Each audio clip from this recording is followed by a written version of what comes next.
அடுத்து துலா ராசி. ராசிநாதனே 7ல இருக்கார். உச்சம் பெற்ற லாபாதிபதி சூரியனோட. ராசியை வேற குரு பார்க்கிறார். யோகாதிபதி சனியும் 6ஆம் இடத்துல இருந்தாலும் மிக உன்னதமான ஸ்தானத்துல இருக்கார். துலா ராசிக்கு மிக மிக முதல் தர யோகமா நம்ம சொல்லலாம் இந்த தமிழ் புத்தாண்ட.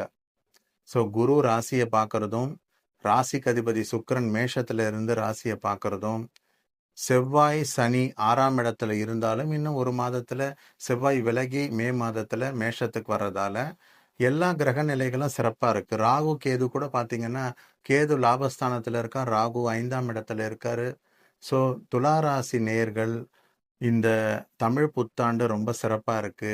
முக்கியமா கல்வி சம்பந்தப்பட்ட விஷயம் ஆரம்ப கல்வியில இருக்கிற குழந்தைகள் வந்து கொஞ்சம் கல்வியில இன்னும் கொஞ்சம் கவனம் செலுத்தணும். டியூஷன் வைக்கணும். அவங்களுக்கு கொஞ்சம் கிட்ட இருந்து சொல்லி கொடுக்கணும். உயர்கல்வியில இருக்கிறவங்களுக்கு கொஞ்சம் சிறப்பா இருக்கும். காரணம் என்னன்னா, செவ்வாயும் சனியும் ஒண்ணா சேர்றது முக்கியமா இன்ஜினியரிங் லைன்ல இருக்கிறவங்க, டெக்னிக்கல் ஃபீல்ட்ல இருக்கிறவங்களுக்கு நல்ல ஒரு இம்ப்ரூவ்மெண்ட் தெரியும். ஏன்னா கடகராசிக்கு குரு வரும்போது இந்த சனி செவ்வாயை பார்க்கறது மிக உன்னதமான பலன் வந்து துளாராசி நேயர்கள் கொடுக்கும்.